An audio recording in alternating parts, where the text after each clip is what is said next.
আজকে আমরা নবম শ্রেণীর ইতিহাস ও সামাজিক বিজ্ঞান বইয়ের 4 নম্বর পৃষ্ঠার কাজের সমাধান নিয়ে আলোচনা করব। দেখো এখানে একটি তোমাদের ছক আছে, এটি পূরণ করতে হবে। এখানে প্রেক্ষাপট, এখানে হবে সমুদ্র তীরবর্তী জেলে সম্প্রদায়, আর এখানে হবে গারো নৃগোষ্ঠী।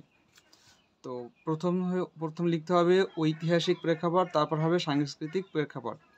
এখন দেখো এই ঘরগুলো তোমাদের পূরণ করতে হবে। কিভাবে পূরণ করবা দেখো। প্রথমেই আমরা ঐতিহাসিক প্রেক্ষাপট লিখতে পারি। জেলে সম্প্রদায় সাধারণত সমুদ্রের তীরবর্তী এলাকায় বসবাস করে। তাদের প্রধান পেশা হচ্ছে মাছ ধরা এবং সেগুলো হাটে বিক্রি করা। সমুদ্রকে কেন্দ্র করেই গড়ে ওঠে তাদের ব্যবসা। বিভিন্ন প্রাকৃতিক দুর্যোগের মোকাবেলার মধ্য দিয়ে তাদের বেঁচে থাকতে হয়। দেখো এখানে লেখা হয়েছে, তোমরা যদি আলাদা কাগজে লেখো তাহলে তোমরা এভাবে লিখবে, তবে তোমাদের যদি বইতে লিখতে হয় তখন এখানে দেখো 1 2 3 4টি দেওয়া আছে, তবে একটি বা দুটি ধরে তোমরা অতটুকু তোমাদের লেখলেই হবে। এরপর দেখো পরের পাঠ,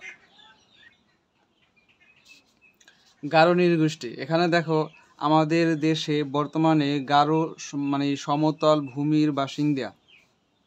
পূর্বে তাদের জীবনযাপনের মধ্যে ছিল জুম চাষ। বর্তমানে গারো সম্প্রদায় আরও অন্যান্য কাজ বেছে নিয়েছে। তাদের অবস্থান পূর্বের থেকে অনেকটাই আধুনিক হয়েছে। তো এখানে অনেক লেখা আছে, তোমরা খাতায় লিখলে এভাবে তোমাদের লিখলে ভালো হবে, তবে বইতে যতটুকু লিখতে পারো অতটুকুই লিখবে। এরপর দেখো আমরা দেখব পরে আছে সাংস্কৃতিক প্রেক্ষাপট, ওইটা আমরা কীভাবে লিখবো।